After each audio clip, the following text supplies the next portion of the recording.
Hello po mga kakusinera, kumusta na po kayo? In today's video, meron po tayong bagong lulutuin. Ito po ay ang sardinas curry. Napakasarap po, pero hahaluan natin siya ng kangkong. Isa rin na napakasustansyang gulay. Halika at sana'y panoorin niyo po ito hanggang sa dulo. Let's start cooking! So, meron mo tayong ditong bawang at tinong ihiwain ng maliliit para panggisa sa sardinas.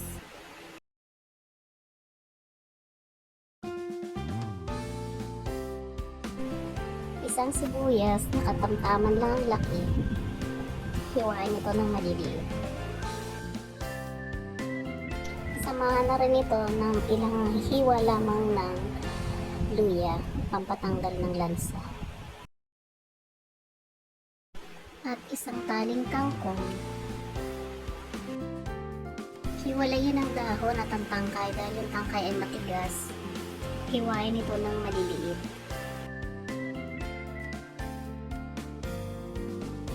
Saka po natin pugasan sa tubig na may asin at ibabad po natin hanggang 5 minuto para maalis po yung mga insect na sumama sa loob ng tangkay. At himayin ang dahon. Bali, ito yung huli nating ilalagay habang ipinalalambot yung tangkay na kangkong. Meron din tayo nitong isang carrots pampadagdag kulay. Hiwain lang ng maninipis.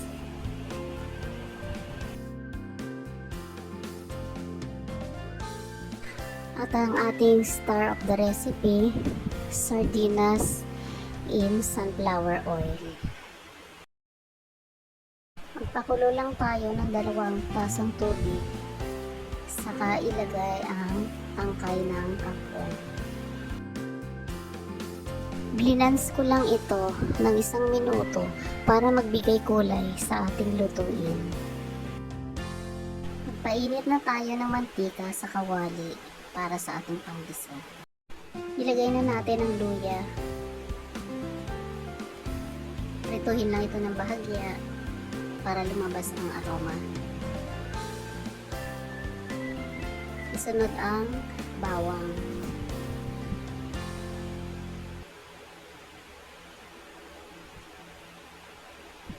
At ang sibuyas.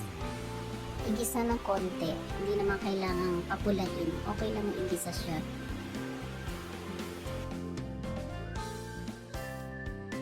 Haluin natin ito para lumabas ang kanyang mga flavor.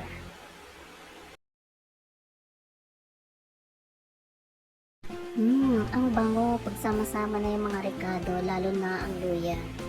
Siya ay nagdadala ng flavor talaga dito sa ating luto. Lagyan rin natin ito ng dahon ng laurel. Saka natin ilagay ang sardinas.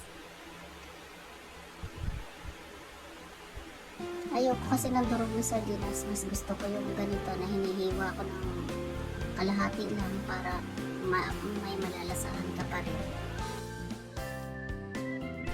Saka lagyan na rin natin ito ng pampalasang patis at paminta. Igisa-gisa natin siya ng bahagya para matanggal ang lansa ng sardinas. Lagyan natin ng sili, optional lang to. At isunod na ang kakang gata, yung purong gata.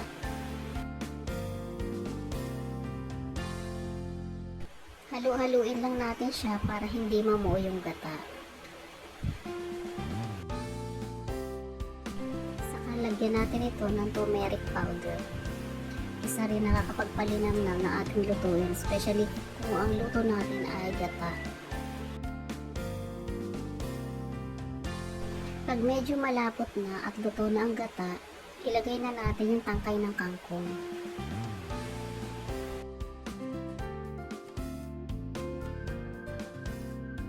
Lutuin natin hanggang ang tangkay ng kangkong ay medyo lumambot na. Saka isunod natin ang dahon ng kangkong. Lutuin lang ito ng 3 minuto.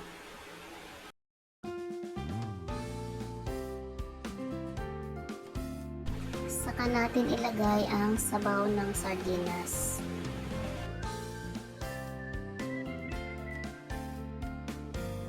Ayan, ang sarap na. Okay na siya pero mas gusto ko pa rin palambutin siya. Ilagay na natin ang carrots.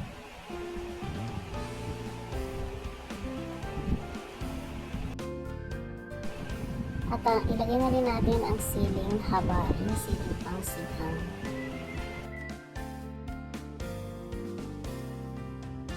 At eto na, luto na ang ating sardinas curry with kangkong. Napakasarap. Lalo na kung ipapartner mo ito sa steam rice. Lagyan mo rin ito ng asukal, optional lang kung gusto mo mas malasa para lang mag-balance yung lasa niya.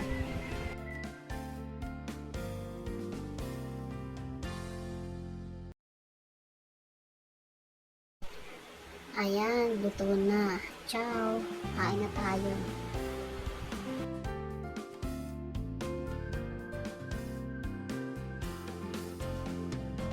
Kain po tayo. Napakasarap, especially pagka namimiss mo yung laing. Pwede mo tong alternatives ang kangkong. Maraming salamat. Please like and subscribe. And see you on my next one. Bye-bye!